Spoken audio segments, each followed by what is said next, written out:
सहनाववतु सहनो भुनक्तु सह वीर्यं करवावहै तेजस्विनावधीतमस्तु मा विद्विषावहै। ओम शांति शांति शांति। शंकरं शंकराचार्यं केशवं बादरायणं सूत्रभाष्यकृतौ वन्दे भगवन्तो पुनः पुनः। ईश्वरो गुरुरात्मेति मूर्तिभेदविभागिने व्योमवद्व्याप्तदेहाय दक्षिणामूर्तये नमः। सदाशिवसमारम्भां शङ्कराचार्यमध्यमाम् अस्मदाचार्यपर्यन्तां वन्दे गुरुपरम्पराम्। श्रुतिस्मृतिपुराणानाम् आलयं करुणालयं नमामि भगवत्पादं शङ्करं लोकशङ्करम्।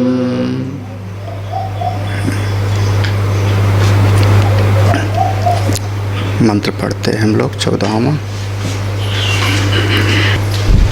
यदा सर्वे प्रमुच्यन्ते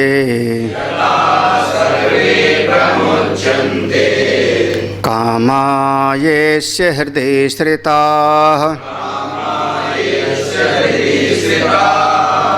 अथ मर्त्यो मृतो भवति अत्र ब्रह्म समश्नुते यदा सर्वे प्रविद्यन्ते हृदयस्येह ग्रन्थयः अथ मर्त्यो मृतो भवति एतावध्यनुशासनम्।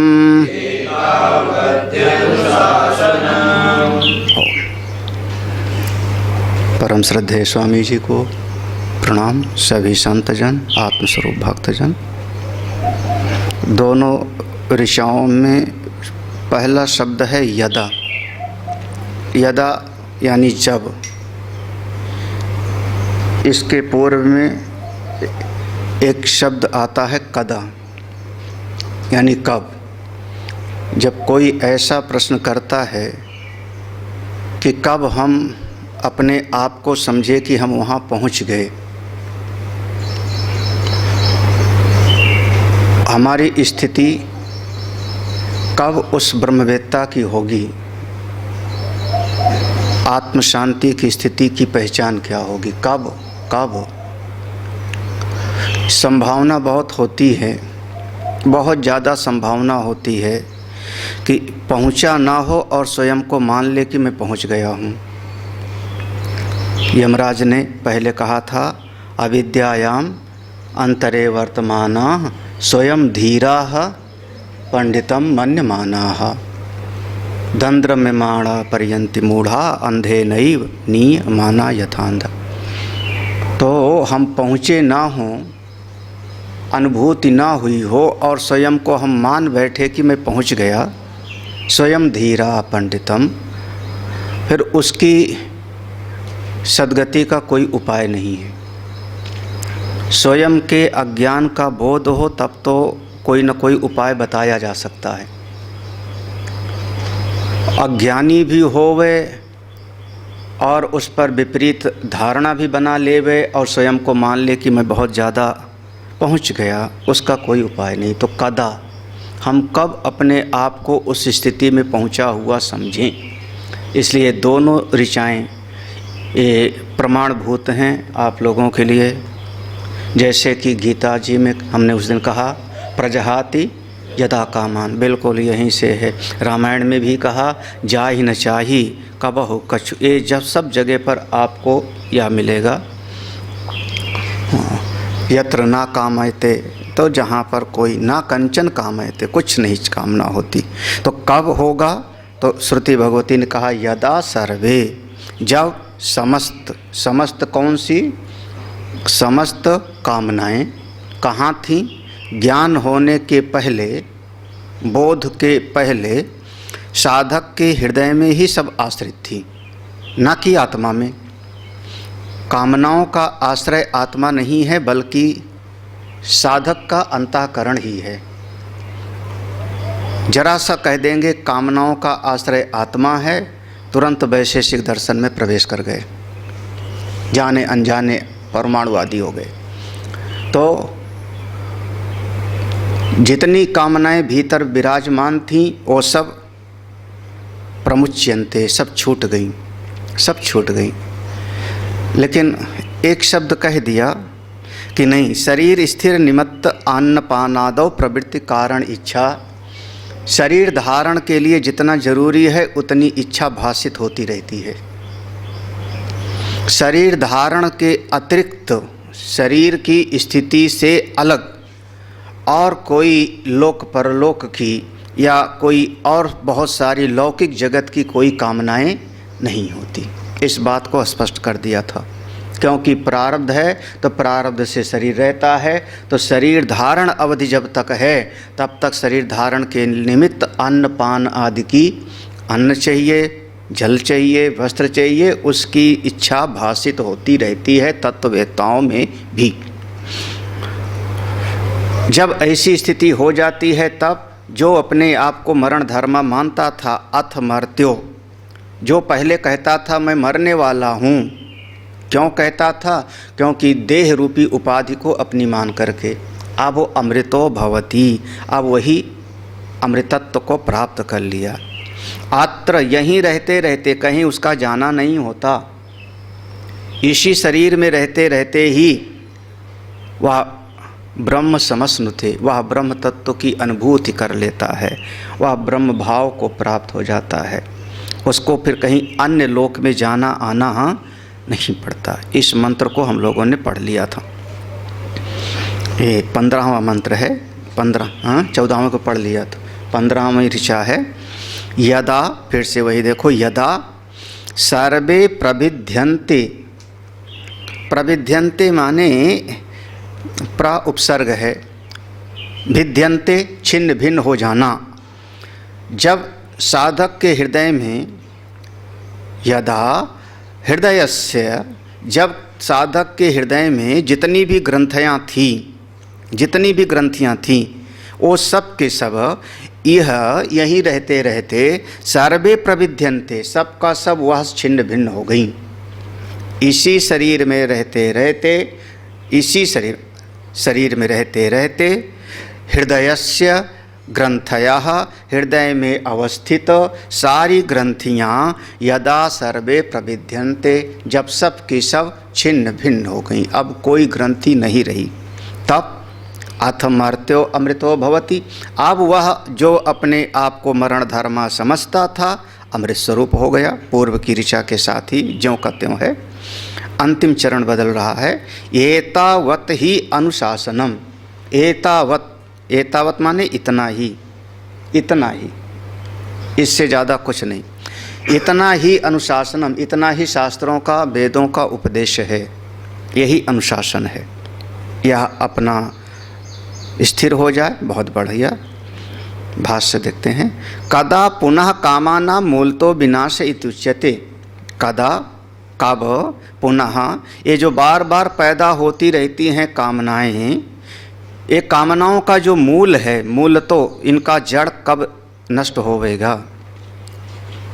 क्योंकि कामना कभी कभी ऐसी लगती है कि कामना मिट गई, लेकिन अगर उसका मूल है, जड़ है, हम लोग शायद उस दिन पढ़े थे इसको विस्तार में, याद होगा, है ना?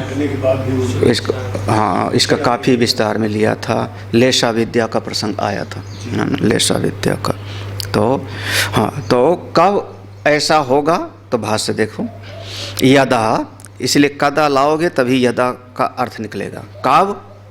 तो कहा यदा सर्वे प्रविद्यन्ते भेदम उपयान्ति विनश्यन्ति हृदयस्य बुद्धेः इह जीवत एव ग्रंथयोः ग्रंथिवद दृढ़बंधन रूपा अविद्या प्रत्यया इत्यर्थ। यदा यानी जब सर्वे समस्त प्रविद्यन्ते सब की सब नष्ट भ्रष्ट हो जाती हैं, टूट जाती हैं। भेदम उपयांति, जितनी भेद बुद्धि थी, भेदम उपयांति माने जितनी भेद बुद्धि थी, भेद बुद्धि यह अलग है वह अलग है, जीव अलग है ईश्वर अलग है जगत अलग है, सब विनश्यन्ति सब का सब नष्ट हो गई। कहाँ पर रहती थी? हृदयस्य, हृदयस्य मंत्र में है, उसका अर्थ भाष्यकार ने किया बुद्धे, इसी बुद्धि में रहती हैं। समन्वित अंतःकरण का नाम ही बुद्धि। एक दिन आया था हृदय मनीषा मनसा अविकृलिप्तः, याद है ना? हृदय मनीषा मनसा अविकृलिप्तः। तो हृदय से यानी बुद्धे, इस बुद्धि में ही जो पहले बैठी थी बहुत सारी ग्रंथियाँ, वो जीवत एव, जीवत एव माने शरीर मरने के बाद नहीं, शरीर है उसी समय। ग्रंथयो, ग्रंथि माने गांठ, ग्रंथिवद दृढ़ बंधन रूपा, गांठ के जैसे जो बहुत मजबूती से बांध दी गई, गांठ के जैसे। जैसे गांठ को आप, एक गांठ भी बहुत तरह की गांठ होती है, खूंटा गांठ होती थी, ब्रह्म गांठ होती है, गांठ भी एक ही तरह की नहीं होती, वो पढ़ाई जाती थी, अनेक तरह की गांठ होती है। तो जैसे ग्रंथिवद दृढ़ बंधन रूपा, इसको बहुत अच्छी तरह से ग्रंथि गांठ के जैसे बांधा हुआ था। कौन सा? अविद्या प्रत्यय, अविद्या रूपी प्रत्यय। तो अब यहाँ पर विचार कर लेना इतना का। यदा सर्वे प्रविद्यन्ते, जब समस्त भेदम उपयांति, समस्त भेद बुद्धि नष्ट हो गई, विनश्यन्ति, कहाँ रहती थी? हृदयस्य, बुद्धि में। तो जीवित रहते रहते ही हृदय में जितनी ग्रंथियाँ मजबूती से बैठी थी वो जब सब नष्ट हो गईं, जब सब नष्ट हो गई। शायद याद होगा एक दिन हम ग्रंथि का निरूपण किए थे। मैं चेतन हूँ, बिल्कुल इसमें कोई संदेह नहीं, आत्मस्वरूप अपना चेतन तत्व है। हाँ। प्रकृति से बार बार आया, अव्यक्त से पैदा हुआ महातत्व, महातत्व से पैदा हुआ हिरण्यगर्भ, है ना? हिरण्यगर्भ से पैदा हुआ चलो आकाश। तो अब वो मंत्र बोल रहे हो? हाँ। कौन सा? इंद्रियार्थ्या पर, इंद्रियेभ्या पराह्यर्था अर्थेभ्यश्च।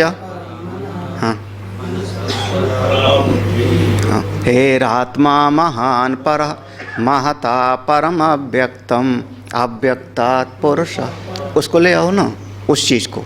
तो अव्यक्त चूँकि जड़ है, अव्यक्त जड़ है, तीन गुणों वाली है, तो उस अव्यक्त से जो पैदा हुआ कौन सा? महातत्व, फिर व्यष्टि बुद्धि, फिर मन, फिर उसके बाद विषय, फिर इंद्रियां, ये सब का सब जितना कुछ उत्पन्न हुआ वो सब का सब जड़ है, सब जड़ है। क्योंकि उत्पत्ति किससे हुई? अव्यक्त से। तो जब अव्यक्त से इस सब की उत्पत्ति हुई तो सब जड़ है। तो ये जड़ वस्तु के साथ मुझ चेतन का अज्ञान के कारण गांठ बन गई, हो नहीं सकती, संभव नहीं है।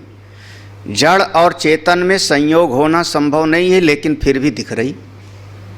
हाँ, युष्मद अस्मद प्रत्यय गोचरयोः, ये बिल्कुल संभव नहीं है, लेकिन फिर भी दिख रही है।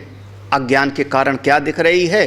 कि मैं चेतन हूँ और कर्मेंद्रियों के साथ जब मैं अपने आप को बांध लिया कि कर्मेंद्रियाँ जो कर रही मैं कर रहा हूँ, तो अपने आप को हम मान बैठे अहम कर्ता। एक ग्रंथि हो गई, पहली ग्रंथि। अविद्या के उपरांत एक कर्तृत्व भाव, अहम कर्ता। कब? कर्मेंद्रियों के साथ तादात्म्यपन्न हुए तब। अब दूसरी बात, जब ज्ञानेंद्रियों के साथ अपने चेतन को जोड़ा तो ज्ञानेंद्रियां हैं जड़,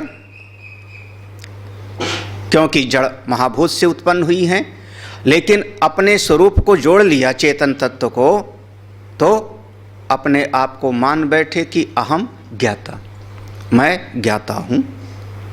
ये दूसरी ग्रंथि हो गई। हाँ, जड़ चेतन ही ग्रंथि पड़ गई। और अंतःकरण जड़ है, बिल्कुल जड़ है। हेतु क्या होगा? क्योंकि वो जड़ 5 महाभूतों से उसकी उत्पत्ति हुई है।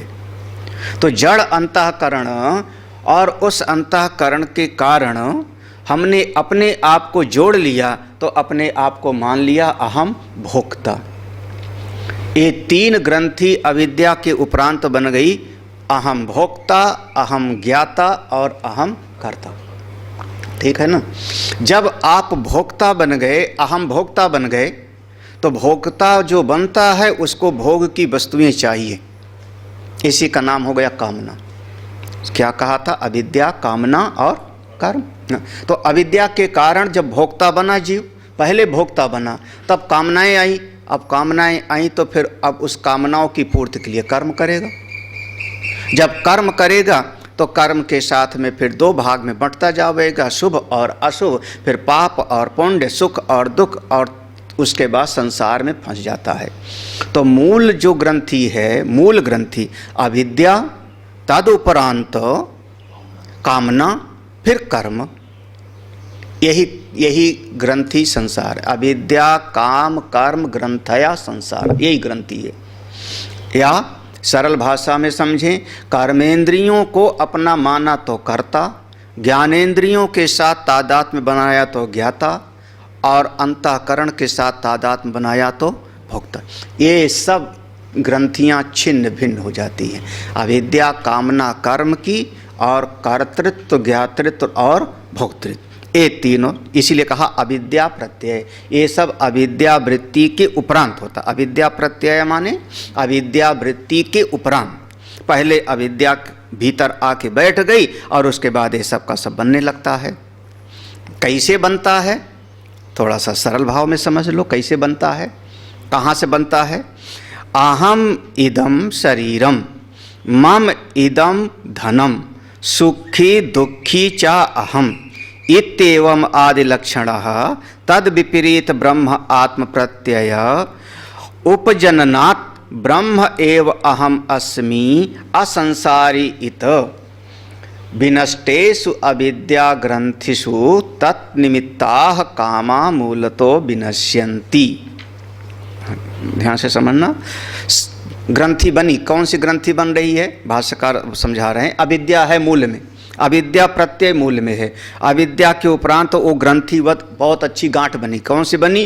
पहली गांठ यही बन गई, अहम इदम शरीरम, इदम शरीरम अहम, या शरीर ही मैं हूँ। एक ग्रंथि बन गई, शरीरा भाव उत्पन्न हो गया।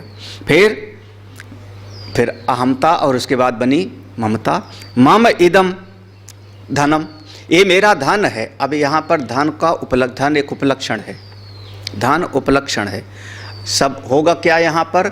घर मेरा है, बच्चे मेरे हैं, वस्तु मेरी है। और गोस्वामी जी ने सरल भाषा में कहा, मैं और मोर तोर तय माया, जेहि बस कीन्हे जीव निकाया। बस फंस गया उसी में, अहमता और ममता। अहम इदम शरीरम, मम इदम धनम। तो अहमता और ममता बनी। शरीर आदि में अहमता बन गई, और वस्तुओं में बाह्य जो वस्तुएं हैं उनमें बन गई ममता। अब इसके बाद फिर अहमता ममता के उपरांत फिर सुखी अहम, दुखी चा अहम। अब क्या होगा? कभी अनुकूल हुआ तो बड़े सुखी हो, और प्रतिकूल हो गया तो बहुत दुखी हो। इति एवं आदि लक्षणाः, इस प्रकार से एक नहीं बहुत सारी वृत्तियां चित्त में आती हैं। यही संसार है, यही संसार है। ये महाराज जरा सा भी सबसे पहले शरीर को माना अहम, बस यहीं से शुरू होता है। क्यों माना? अविद्या के कारण, अविद्या के कारण। और फिर इस शरीर को अहम माना। अब फंसेगा जीव, अब फंसेगा। क्यों? क्योंकि जो शरीर के साथ जिसका जिसका संबंध होगा वो सब मेरे होते चलते गए।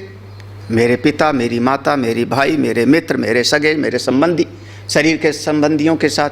फिर शरीर को जो अनुकूल लगा वो हमारा प्रिय हो गया, शरीर के लिए प्रतिकूल किया तो हमसे जो है उसका द्वेष हो गया। बस संसार में फंसता चला गया, उसी में सुखी दुखी। हाँ, चा अहम, ये बिल्कुल ये प्रत्यय बैठा रहता है। यही सब का सब अविद्या ग्रंथि है। इति एवं आदि लक्षणा, यही लक्षण है अविद्या प्रत्यय के। इसके विपरीत क्या होना चाहिए? तद विपरीत, अब जो साधक है ये संसारिक हो गया। संसारी आदमी की वृत्ति ऐसी होती है, जो साधना करके उस तत्व को प्राप्त किया, क्या होगा? तद विपरीत, इसके विपरीत ब्रह्म आत्म प्रत्यय उपजननात्, उसके भीतर एक वृत्ति पैदा हुई, वृत्ति अपने भीतर बनाया। कौन सी वृत्ति? हाँ, उपजननात् माने उत्पन्न किया, बनाया, साधन करके, प्रयास करके, ब्रह्म आत्म प्रत्यय, इसी का नाम है ब्रह्माकार वृत्ति। हाँ, ये जो ब्रह्म आत्म, तद विपरीत, ये संसार के विपरीत क्या है? ब्रह्म आत्म प्रत्यय, ब्रह्माकार वृत्ति, अखंडाकार वृत्ति। उपजननात्, जब यह उत्पन्न हुई भीतर ब्रह्माकार वृत्ति, तो ब्रह्म एव अहम अस्मि, तो अपने भीतर अनुभव हुआ कि नहीं, मैं शरीर नहीं, मैं वस्तु नहीं, मैं ब्रह्म ही हूँ। असंसारी इति, मेरा कोई संसरण नहीं है। विनष्टेषु अविद्या ग्रंथिषु, सारी अविद्या कामना कर्म की ग्रंथि नष्ट हो गई, और उस अविद्या के कारण तत्निमित्ता, उस अविद्या से जो कामनाएं पैदा हुई थी, मूलतो विनश्यन्ति, वो जड़ मूल के साथ नष्ट हो गई। अब ये जो ब्रह्माकार वृत्ति है वो जाकर के भीतर अविद्या का नाश किया, और अविद्या का नाश करके उसके जड़ मूल का भी सबका विनाश कर दिया। बस ये साध्य है, ये साध्य है, ये साधन नहीं है, ये फल है, ये फल का निरूपण है। साध्य का निश्चय होता है, इस पर बहुत सावधान रहना, क्योंकि ये अंतिम प्रसंग है इस उपनिषद का। साध्य का निश्चय होता है। साधना हमारी वहाँ से शुरुआत होती जहाँ हम खड़े होते हैं। अपना धरातल देखना पड़ता है। नहीं समझ आया? साध्य, हमको बद्रीनाथ जाना है, बद्रीनाथ हमारा लक्ष्य है, साध्य है। समझ लिया कि ऐसे कपाट खुलता है, ऐसे दर्शन होता है, पीछे पुजारी होंगे, रसीद कटवा लेंगे, बगल से सब का सब समझ लिया, लेकिन ये अभी पहुँचे नहीं हैं। रास्ता वहाँ से पकड़ना होगा जहाँ आप खड़े हो, जहाँ आप खड़े हो। लखनऊ में हो तो अलग रास्ता होगा, देहरादून में होंगे तो अलग रास्ता होगा, हो सकता है कहीं और होंगे तो अलग रास्ता होगा। सामर्थ्य है तो आप हेलीकॉप्टर से जा सकते हो, और सामर्थ्य नहीं है तो आप बस से जा सकते हो, और भी नहीं है तो बहुत सारे लोग पैदल भी जा सकते हैं। लेकिन साधन कहाँ से शुरू की जाएगी? जहाँ आप हो, अपनी वर्तमान स्थिति को देखो, वर्तमान में कहाँ हो। ज़्यादातर विचार बहुत अच्छे लगते हैं, जीव फंसता यहीं पर है, यहीं फंसता है। जो लक्ष्य है वो बहुत सुंदर लगता है और उसमें रमण हो जाता है, अपना वर्तमान धरातल भूल जाता है, और बस वहीं पर जो है सीधे जो है नीचे चला जाता है। हमको वही चीज़, हमारी दृष्टि यथार्थ पर ज़्यादा होती है, यथार्थ के धरातल पर। आपको चलना यहाँ से है, इसीलिए दोनों मंत्र लक्ष्य है, दोनों मंत्र। पहुँच गया जो ऋषि उसकी बात है। हाँ, अभी इसको पकड़ के मत बैठ जाओ, हाँ मेरी कामना खत्म हो गई, मेरी अविद्या ग्रंथि नष्ट हो गई, मैं तो मुक्त हो गया, मतलब ना समझ हो, फंस जाओगे। अभी तो छोटी छोटी कामनाएं हैं, छोटा छोटा सुख दुख है, छोटे छोटे अपने पराये लोग हैं, बहुत सारा चित्त में राग द्वेष बैठा हुआ है। अभी अब क्या कहते थे, अभी दिल्ली दूर है। हाँ, तुम पूछते थे ना क्या होगा जब वहाँ पहुँच जाएंगे, वहाँ पहुँच जाएंगे तो क्या होगा, यही होगा। अब कह तो पहुँच गए। हाँ हाँ, लेकिन साधना हमारी वहीं से शुरू होती जहाँ हम हैं। ये दोनों ऋचाएँ उस तत्व का निरूपण करने, जो साधक वहाँ पहुँच जाएगा उसकी अनुभूति क्या होगी। यदा सर्वे प्रमुच्यन्ते कामा ऐसे हृदय श्रिताः अथ मर्त्यो मृतो भवति अत्र ब्रह्म समस्नुते। है ना 14वां मंत्र, यदा सर्वे प्रविद्यन्ते हृदयस्येह ग्रंथयः अथ मर्त्यो मृतो भवति एतावध्य अनुशासनम। ये लक्ष्य है, बिल्कुल ये लक्ष्य का निश्चय है। एक बच्चा जैसे लक्ष्य का निश्चय कर लेता है कि मुझको डॉक्टर बनना है, डॉक्टर बनेंगे तो क्या होगा, नर्सिंग होम होगा, अस्पताल होगा, समाज की सेवा होगी, मरीज की सेवा करेंगे। हाँ, वो लक्ष्य का निश्चय है, लेकिन अभी तो उसको प्राइमरी क्लास में पढ़ने जाना है। हाँ अभी से कह देवे कि मैं डॉक्टर बन गया तो झोला छाप होगा, फिर वो खेल कर रहा है, नाटक है। हाँ, ये साधना आपकी वहाँ से शुरुआत होती है। कहाँ खड़े हैं, कहाँ खड़े हैं। हाँ, अथ मर्त्यो अमृतो भवति, पूर्व का मंत्र यहाँ पर आ गया। अथ मर्त्यो अमृतो भवति, इसका भाष्य भगवान भाष्यकार ने नहीं लिखा, क्योंकि इसका भाष्य पहले लिख चुके हैं।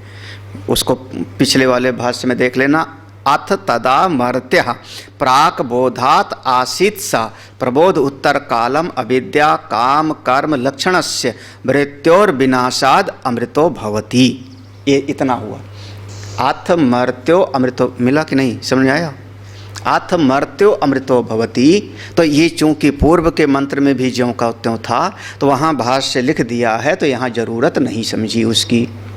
कौन सा मर्त्यः माने कौन, प्राक प्रबोधात आसीत, जो शरीर में ज्ञान होने के पहले अपने आप को मरण धर्मा समझता था। प्रबोध उत्तर कालम, जब ज्ञान हो गया, ज्ञान के उपरांत अविद्या काम कर्म लक्षणस्य, अविद्या काम कर्म रूपी जो अज्ञान था वह मृत्यो विनाशात, वह नष्ट हो गया, तो अमृतो भवति। इस पंक्ति को यहाँ पर जोड़ लो। अथ मर्त्यो अमृतो भवति। अंतिम चरण है एतावद्धि एतावद, हाँ एतावत् एव एतन मात्रम न अधिकम अस्तित्व आशंका कर्तव्या। अथ मर्त्यो अमृतो भवति एतावत्, एतावत् ही एतावत्, ये मंत्र में है। एतावत् ही एतावत् माने इतना ही, एव एतन मात्रम, इतना ही, जितना हमने तुमको उपदेश दिया इतना ही उपदेश है। ना अधिकम अस्तिति, ये यमराज जी कह रहे हैं ऐसा मत समझना कि मैंने कुछ छुपा लिया। हाँ, अब इससे अधिक और कुछ नहीं है। अरे आपके जैसा शिष्य मिले तो मैं बचाऊंगा क्यों? हाँ, लेकिन प्रायः ऐसा होता है कि कहीं ऐसा लगे कि अभी शायद झोली में कुछ और होगा। आप बच्चे को खिलौना दे दो, 1 खिलौना 2 खिलौना, उसको लगेगा अभी झोले में कुछ और होगा। हाँ हाँ, तो यमराज जी सीधा सीधा कहते हैं कि अब कुछ बचा नहीं रखा मैंने, जो कुछ मुझको बताना था सब मैंने बता दिया। एतावद् ही, इतना ही, ना अधिकम अस्ति, इससे ज़्यादा और कुछ नहीं है। आपको इतने में समझ में आ गया तो बहुत बढ़िया। हाँ, अनुशासनम, आशंका कर्तव्य, इससे ज़्यादा कुछ बचा होगा अभी ऐसी आशंका मत करना। अनुशासनम अनुशिष्टि उपदेशः सर्व वेदांतानाम इति वाक्य शेषः। अनुशासनम, यहाँ जो शब्द है श्रुति में जो 16वें मंत्र में है, अनुशासनम शब्द लिखा हुआ है ना। अनुशासनम माने शास्त्र और आचार्य हम पर अनुशासन करते हैं, हम पर शासन करते हैं। इसीलिए कहा शासनात् शास्त्रम, संसनात भी है, मन के संशयों का छेदन भी करते हैं और हम पर शासन भी करते हैं। तो अनुशासनम अनुशिष्टि ही, आचार्य और शिष्य के बीच में जो उपदेश है, अनुशासनम अनुशिष्टि उपदेशः, इतने उपदेश है। हाँ, इतना ही उपदेश है। हाँ, एक देखो नचिकेता जैसा साधक हो, क्योंकि जो आचार्य हैं यमराज जी, हाँ यमराज जी, शिष्य है यहाँ पर नचिकेता, और इतना ही अनुशासन उन्होंने बताया। तो पहली चीज़ तो ये है, थोड़ा समझना चाहिए कि आचार्य को आपके अकल की ज़रूरत नहीं है। प्रायः जब कभी कोई साधक जाता है गुरु जी के पास तो अकल अपनी लिए जाता है। हाँ, वो अपनी अकल को जूते के जैसा बाहर उतार के तो आवे, आपके भीतर जितना ज्ञान ध्यान है सब वहीं उतार के आओ बाहर। हाँ, अगर अपने भीतर आपके पास बहुत ज़्यादा ज्ञान लेके आए हो तो आपके अकल की हमको ज़रूरत नहीं, गुरु को। और अगर गुरुदेव का ज्ञान आपको पसंद नहीं तो संबंध ही नहीं बनेगा। दो ही बात है। हाँ, आपके विवेक की, आपके अकल की हमको ज़रूरत नहीं, आपके अकल की ज़रूरत आपको है ना, और हमारे ज्ञान की आपको ज़रूरत नहीं। तो नचिकेता ने ऐसे कहा था, ऐसा कहा था, एक शब्द था शायद याद होगा कि आज तो आप हमको मिल गए हैं आचार्य के रूप में, ऐसे कहा था ना, त्वादृगण्यो। हाँ, ऐसा कोई मंत्र है पूर्व में पहली वल्ली में, ध्यान होगा कि अगर हम कभी मान लो मेरे मन में यही प्रश्न आया बाद में, आज तो हम आपसे वरदान लेके चले गए, घोड़ा हाथी रथ आदि, और कल मेरे मन में यही प्रश्न आया तो मैं कहाँ पूछने जाऊँगा, आपके जैसा कहाँ मिलेगा, ऐसा कोई कहा था। और स्वयं गीता में भगवान ने भी कहा था अर्जुन को, भगवान के अर्जुन के बीच में अर्जुन ने कहा था आपके जैसा संशय का उच्छेद करने वाला हमको कोई मिलने वाला नहीं। हाँ, छेता न ही उपपद्यते। तो संबंध तो वहाँ बनता है जहाँ दृढ़ विश्वास हो। हाँ, अगर किसी को लगता है कि 4 और महात्मा हरिद्वार में बैठे हुए तो जाओ, ज़रूरत क्या है, फिर ज़रूरत क्या है। हाँ, आपके शरीर सुंदर है, हमको चाहिए नहीं। हाँ, कौन सा एक स्तोत्र है ना, याद है, शरीरम स्वरूपम तथा व कलत्रम यशश्चारु चित्रम धनम मेरुतुल्यम मनश्चेन्न लग्नम गुरोरंघ्रिपद्मे तथा किम तथा किम तथा किम तथा किम। किस काम का था आपका? आपके पास सुंदर शरीर है, आपके पास वस्तुएं हैं, आपके पास बहुत जो है विवेक है, ज्ञान ध्यान है, आप सेवा कर नहीं सकते हो। सेवा की ज़रूरत होती है आचार्यों को, है ना। हाँ, आप सुंदर शरीर हो, घर पे बैठे रहो, सेवा कर नहीं सकते, अकल हमारी चाहिए नहीं, संबंध कैसे बने, संबंध कैसे बने। हाँ, संबंध बनने का हेतु कौन सा होगा। हाँ, अनुशासन, अनुशासन माने क्या, दो ही चीज़ तो है ना। आप आचार्य की सेवा करो, आप पढ़े तो तद विद्धि प्रणिपातेन परिप्रश्नेन सेवया, है ना। सेवा करने का जो है नहीं, तो सेवा 2 ही तरीके से होती है, याद है, तनुजा वित्तजा। पैसा है नहीं, शरीर से सेवा करने का समय नहीं। 2 बातें, तनुजा और वित्तजा, 2 ही तरीके की होती है और कुछ नहीं। आदमी समझता नहीं। हाँ, अब वो नहीं दिखाई पड़ेगा, वो सेवा नहीं दिखाई पड़े।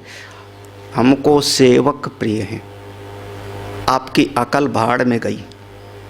अनुशासन, मेरा अनुशासन चाहिए तो या तो सेवा करो, तन से तनुजा, या तो वित्तजा, या तो धन से। ये दोनों सेवा कर नहीं सकते तो कैसे। एतावत अनुशासन का तरीका यही है, और कोई उपाय नहीं है। वो जो शब्द है शिष्यस्तेहम, आगे शादी, शादी माने, शादी माने शिष्यस्ते, मैं आपका शिष्य हूँ, आगे शब्द है शादी। शादी माने क्या होगा, स्वामी जी से पूछो। हाँ, शादी माने वो व्याकरणाचार्य बैठे हुए हैं। हाँ, वो चीज़ नहीं घटित होगी ना। हाँ, हाँ, अरे शादी माने सदुकड़ी भाषा बोलो, हमको साधो, चाहे डंडा मार के, चाहे नकेल लगा के। बैल को साधते हैं, नाक लगा, नाक में नकेल डालो। हाँ, ये सदुकड़ी भाषा है। बाकी शास्त्रीय अर्थ, व्याकरण का अर्थ स्वामी जी से पूछ लेना। हाँ, शादी। हाँ, मुझको अनुशासित करिए, मुझको शिक्षित करिए, मुझको रास्ता बताइए, ये चीज़ होती है। हाँ, अनुशासनम अनुशिष्टः उपदेशः, हाँ, मुझको उपदेश करिए। सर्व वेदांता नाम इति वाक्य शेषः, भाष्यकार कहते हैं एक वाक्य वहाँ पर जोड़ लेना चाहिए अर्थ निकालने के लिए। एतावत ही अनुशासनम, इतना मंत्र में है, मंत्र में इतना है, तो उस मंत्र का अर्थ निकालने के लिए एक शब्द और जोड़ लो, सर्व वेदांता नाम इति वाक्य शेषा। समस्त वेदांत प्रतिपादित ग्रंथों में, वेदांत प्रतिपादित शास्त्र में, जितना वेदांत का प्रतिपादन करने वाले शास्त्र हैं सब में बस यही बात बताई है, इतना ही है, इतना ही है। इति वाक्य शेषा, यहाँ पर एक तरीके से प्रसंग पूरा हुआ। अब यहाँ से प्रकरण अलग हो रहा है, तो प्रकरण विच्छेदन उत्तरस्य संबंधम दर्शयति। अगला जो मंत्र है वो थोड़ा सा प्रकरण बदल जाता है। क्यों बदल गया, किस कारण से, तो भाष्यकार उसकी एक संगति लगाते हैं कि अगले मंत्र में प्रकरण बदला क्यों, क्या प्रयोजन है।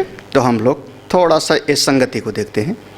निरस्त मिला कहाँ है, हाँ देख, निरस्त अशेष विशेष व्यापी ब्रह्म आत्म प्रतिपत्या प्रभिन्न समस्त अविद्यादि ग्रंथे जीवत एव ब्रह्मभूतस्य विदुषो न गतिर्विद्यते इति उक्तम।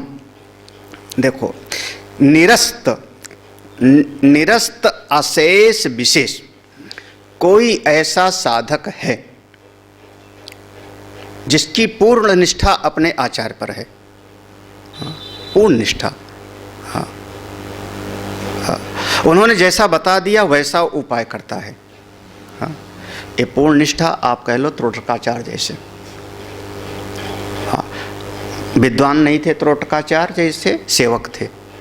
सुरेश्वराचार्य विद्वान थे लेकिन पूरी तरह से समर्पित। ये दोनों, एक विद्वान है एक विद्वान नहीं लेकिन समर्पित। और जैसा आचार्य ने बता दिया कि तुम छोड़ो इस ममत्व को, मैं शरीर नहीं हूँ, जितनी उपाधियां हैं सबको किनारे करो, और सारी उपाधियों को एक एक करके निषेध करते चले गए। निरस्त अशेष विशेष, जितना कुछ उपाधियां थी सबका सब किनारे कर दिया। याद है एक दिन 4 प्रकार का निषेध का तरीका बताया था। हाँ, अब मत देखो जहाँ नोट किए थे, संयोग निषेध, विशेष निषेध, समवाय निषेध और सामान्य निषेध, इस तरीके से। तो निरस्त माने निषेध, और समस्त शेष विशेष माने जितना कुछ उपाधियां हैं सबका निषेध करते करते करते करते जब एक तरफ समस्त का निषेध कर दिया तब व्यापी ब्रह्म आत्म प्रतिपत्तया, तब चित्त में एक वृत्ति पैदा हो गई कि मैं ब्रह्म हूँ। उस निर्विशेष परमात्मा स्वरूप में, उस आत्म स्वरूप में हमारी चित्त वृत्ति जाके एकीभूत हो गई। परिणाम क्या हुआ उससे, जब ब्रह्माकार वृत्ति वहाँ पर गई, वृत्ति व्याप्ति हुई और उससे फल व्याप्ति नहीं हुई, लेकिन परिणाम क्या हुआ, बोले प्रभिन्न समस्त अविद्याति ग्रंथे, जितनी अविद्या आदि ग्रंथियाँ थीं वो सब छिन्न भिन्न हो गई। उस ब्रह्माकार वृत्ति का जब उपाधियों का निषेध करते करते करते करते उस ब्रह्म स्वरूप में आप पहुँचे तो व्यापी ब्रह्म, व्यापी ब्रह्म माने वृत्ति व्याप्ति, उस ब्रह्म में मैं आत्मा ही, मेरी आत्मा ही ब्रह्म है, वृत्ति व्याप्ति हुई और उसका परिणाम प्रभिन्न समस्त, वहाँ समस्त अविद्या आदि ग्रंथि सबका सब छिन्न भिन्न हो गई। महाराज श्री एक शब्द कहते थे, अखंडानंद महाराज, वो कहते थे वृत्ति व्याप्ति जब हो जाती है उस ब्रह्म में तो वृत्ति का जो है पेट फट जाता है। वैसे कहते थे वृत्ति व्याप्ति हुई तो उसका पेट फट जाता है। अब पेट कैसे फटेगा वो तो महाराज श्री ही बता सकते थे, लेकिन वो फल व्याप्ति नहीं होती, कहने का मतलब वह प्रभिन्न समस्त अविद्या ग्रंथे, सारी उसकी अविद्या कामना कर्म की ग्रंथि छिन्न भिन्न हो गई। कब, बोले मरने के बाद नहीं, जीवत एव, ये शरीर के रहते रहते ही ब्रह्मभूत हो गया, ये जीवन मुक्त का लक्षण हो गया। ब्रह्मभूतस्य विदुषा, ये जीवन मुक्त हो गया। ना गतिर्विद्यते, ऐसे विद्वान की फिर कोई गति ही नहीं होती, कहीं उसको जाना नहीं पड़ता।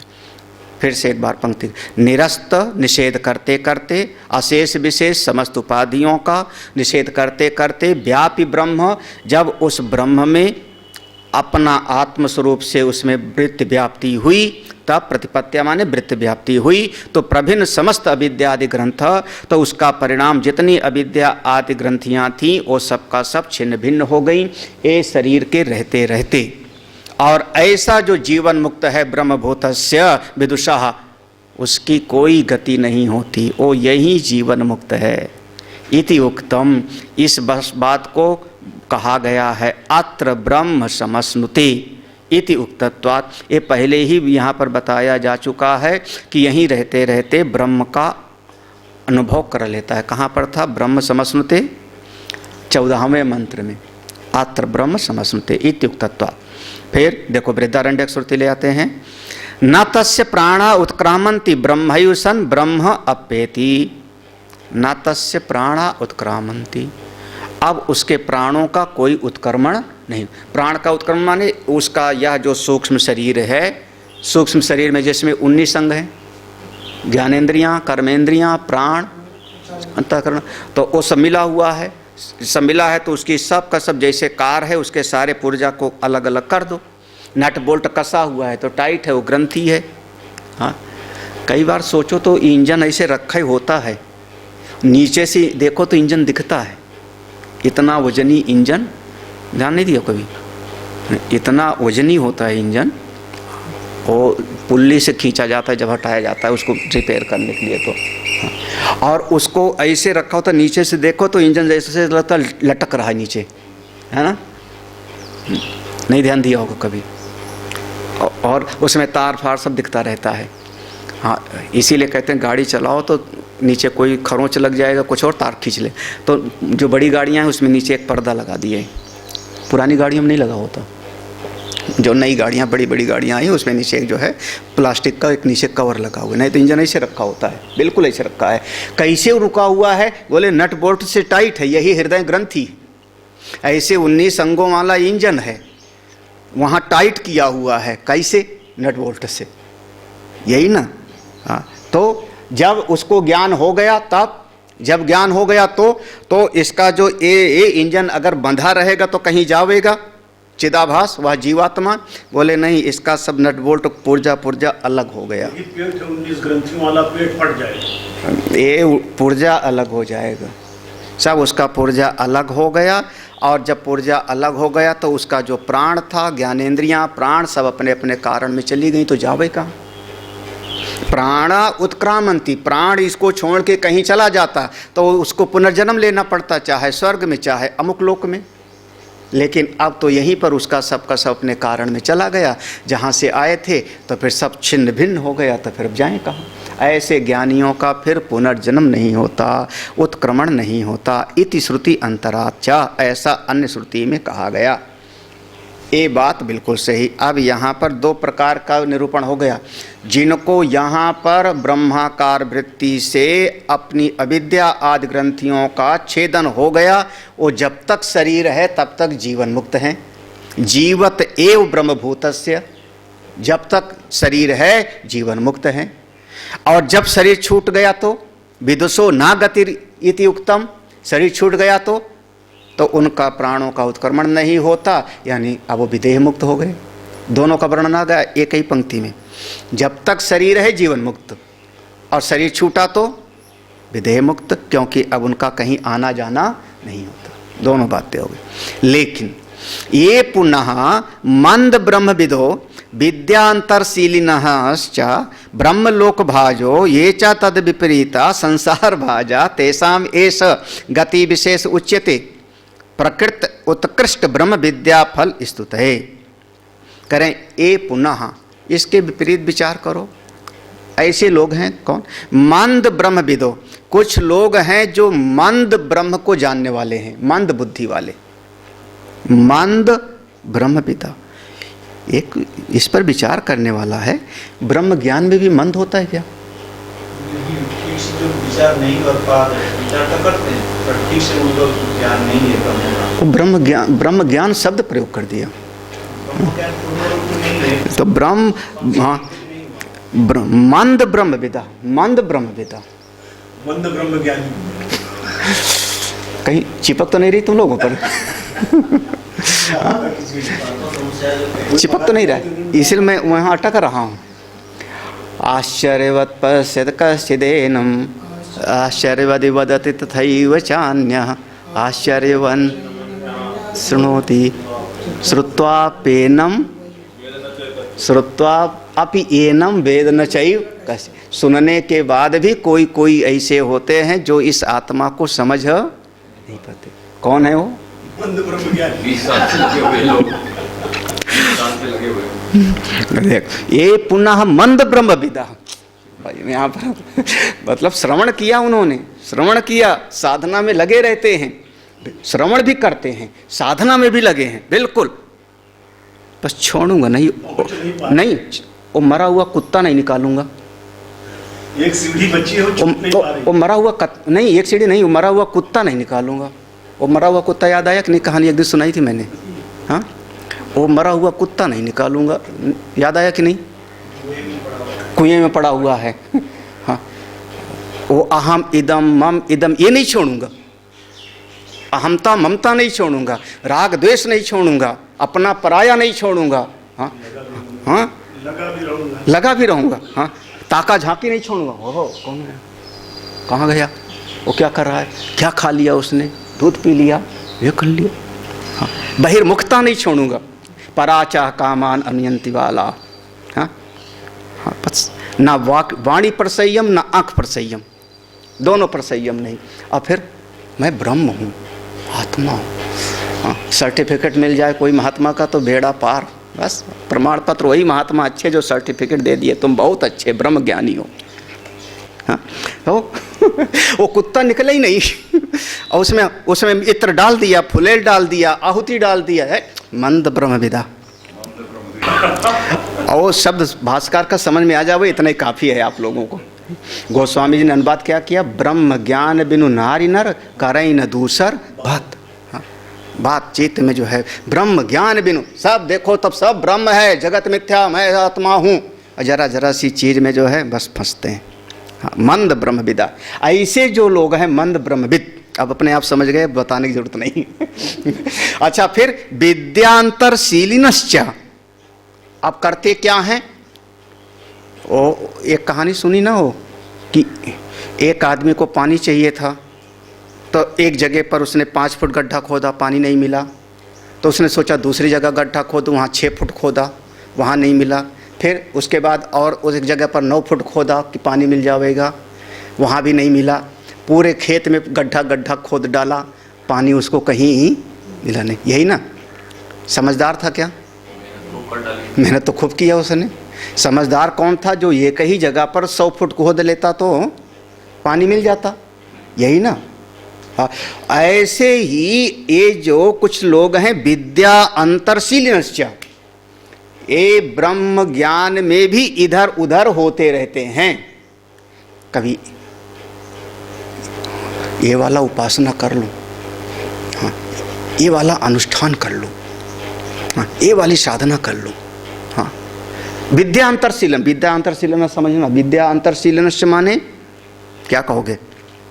विद्या अंतरशीलिन, विद्या अंतरशीलिनश्च यानी अन्य अन्य तरफ भटकाव है उनका चित्त का, एक पर बिल्कुल इस ब्रह्म विद्या पर टिका हुआ नहीं है। कभी उपासना में, कभी किसी और चीज में, कभी किसी और चीज, कभी शास्त्र में उनका जो है चित्त वृत्ति भटक गई। हाँ, ये शास्त्र नहीं, वो वाला जब तक पढ़ेंगे नहीं तब तक ज्ञान ही नहीं होगा। अरे वो तो बात है, क्या बात है? बोले मांडूक पढ़ेंगे तब तो पहुंच ही जाएंगे, है ना। ब्रह्मसूत्र पता नहीं। हाँ, ब्रह्मसूत्र पढ़ के बाद बेड़ा पारे हो जाएगा। बस वो अलग। आप विद्या अंतरशीलन भटक रहा है। ये सब जो है, ये सब जो है नयन सुख हैं। नयन सुख मन नेत्र नहीं है और नाम है उनका भटकने वाले। विद्या अंतरशील, शास्त्र में भटकाओ, समझना। विद्या अंतरशीलना का मतलब सीधा सीधा यहाँ पर शायद अनुवाद में लिखा होगा उपासना, अन्य उपासना में लगे रहते हैं। क्या लिखा है? अन्य विद्या तमाम जगह हो गए। तो उसमें अनेक अनेक शास्त्र पर भटक गए। चलो ये नहीं तो अब वो वाला शास्त्र पकड़ेंगे। फिर अनेक अनेक उपासना में भटक गए, क्योंकि शास्त्र पढ़ेंगे तो ऐसी उपासना करेंगे। आप कौन सा पढ़ें? बोले त्रिपुरा रहस्य पढ़ेंगे। आप कौन सा पढ़ेंगे? बोले जो है नारद पंचरात्र पढ़ेंगे। आप कौन सा पढ़ेंगे? अमुक। तो शास्त्र में भटकाव हो गया, फिर उपासना में भटकाव हो गया, इष्ट देव में भटकाव हो गया, साधना के पथ में भटकाव हो गया, हाँ, और गुरुजी में भटकाव हो गया। हाँ, इन गुरुजी से काम नहीं बना, वो बगल वाले गुरुजी अच्छे।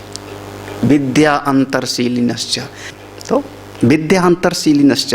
अब भाव ऐसा है भाष्यकार का, देखो ये पुनः मंद ब्रह्मविदा पहला, ऐसे लोग विद्या अंतरशीलिनः दूसरा, और तीसरा ब्रह्मलोक भाजो, जो अन्य कोई लोक पाना चाहते हैं, अन्य लोक के अधिकारी हैं, क्योंकि अमुक अमुक देवता की उपासना करेंगे तो अमुक अमुक लोक की प्राप्ति होगी, और किसी में अगर ब्रह्म भाव से उपासना करेंगे तो ब्रह्मलोक की प्राप्ति होगी।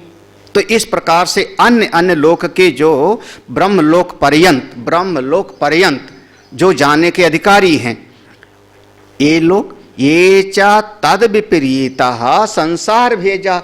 अब इनसे भी अलग एक और हैं, देखो, जो मंद ब्रह्मवेत्ता हैं, परोक्ष ज्ञानी, जरा सब उपासना में भटकाव हो जाता है, शास्त्राचार में ब्रह्मलोक तक जा सकते हैं।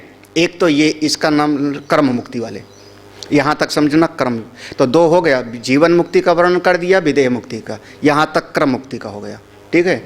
अब इसके बाद ये च तद विपरीता, जो कर्म मुक्ति के भी अधिकारी नहीं हैं, कर्म मुक्ति के भी अधिकारी नहीं, कैसे हैं? संसार भाजः, बल्कि वो आया था ना एक दिन, सुना, जायस्व जन्मे और मरे, हाँ, अस्थावर आदि तमाम गतियों में। तो संसार भाजा, संसार में ही आने जाने का जिनका ऐसा मन है उस लायक, तेषाम एष गति विशेष, तो उनको आगे की कुछ गति भी बतानी चाहिए, उनकी गति बतानी चाहिए। गति विशेष उच्यते, तो आगे ये दो प्रकार के लोगों का वर्णन आ रहा है।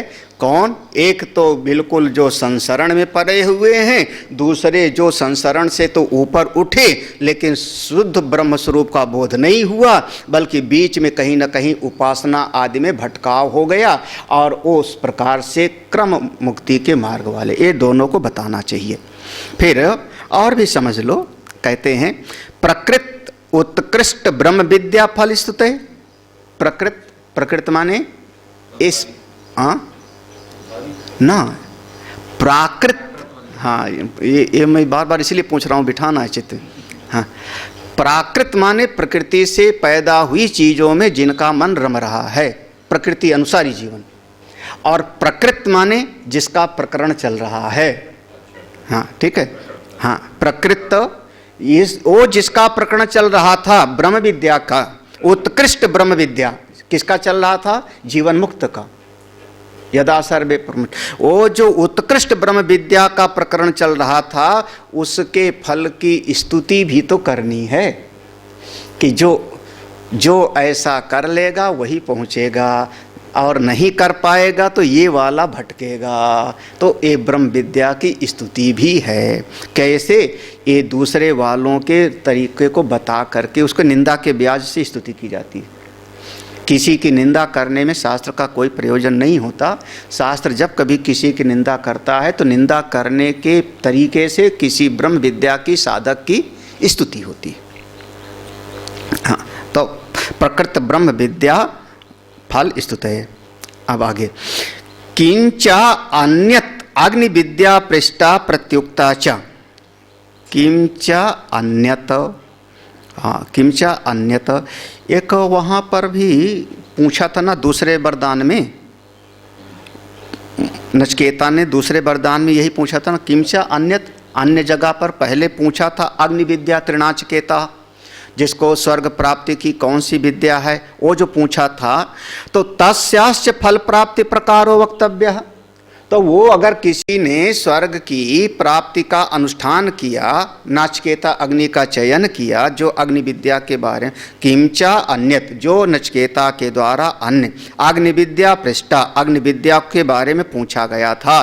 प्रत्युक्ता माने यमराज ने उसके उत्तर में एक दो मंत्र में सुना दिया था कि कितनी ईंट लगती है, कैसे लगता है, और नचकेता ने सुन करके फिर से रिपीट कर दिया था। तो तस्याश्च फल प्राप्ति, वहाँ उसमें पूर्ण विराम तो नहीं है वहाँ पे, हाँ, प्रत्युक्ता च पूर्ण विराम है, अच्छा। तस्याश्च फल प्राप्ति प्रकारो, उस अग्नि विद्या का, उस स्वर्ग की प्राप्ति की ब्रह्म अग्नि विद्या का फल प्राप्ति प्रकारो, उसका फल कैसे प्राप्त होता है इसको भी बताना है, इसलिए आगे का मंत्र प्रारंभ किया जा रहा है। तत्र, तो इस संगति में आप क्रम से समझ लेना। तो कितने बातें कही। पहली बात कही कि जीवन मुक्त कैसा है, जीवन मुक्त जिसने समस्त अशेष विशेष उपाधियों का निषेध कर दिया और ब्रह्माकार वृत्ति बना ली। ब्रह्माकार वृत्ति बनते बनते उसकी समस्त अविद्या आदि की ग्रंथि मिट गई, यही शरीर रहते रहते अब वो कौन हो गया, जीवन मुक्त। अब उसके प्राणों का कोई उत्क्रमण नहीं होता, कहीं आता जाता नहीं, वो मुक्त हो गया। तो जब तक शरीर है जीवन मुक्त और शरीर छूट जाएगा तो ब्रह्मैव सन ब्रह्म अपि एति, वो ब्रह्म स्वरूप हो गया, विदेह मुक्ति, ये वर्णन हो गया। जो मंद ब्रह्म ज्ञानी विद्यांतरशीलना थोड़ा भटकाव वगैरह वाले हैं, वो ब्रह्मलोक पर्यंत जाने वाले हैं। तो कौन हो गए ये लोग, एक क्रम मुक्ति के अधिकारी हो गए, एक क्रम मुक्ति का वर्णन हो गया। फिर इसके उपरांत अब क्रम मुक्ति वालों का बताएंगे। इसके उपरांत संसार भाजा, जो संसरण के लायक हैं, संसार भाजा संसरण के लायक हैं, उनकी भी गति कैसे होती है ये भी बताना है। और उनकी गति बता करके ही इस ब्रह्म विद्या की स्तुति हो गई कि जो ब्रह्म ज्ञान पा लेगा वो इस प्रकार से नार की गति में आना जाना उसका नहीं होगा, ब्रह्म विद्या की स्तुति हो गई।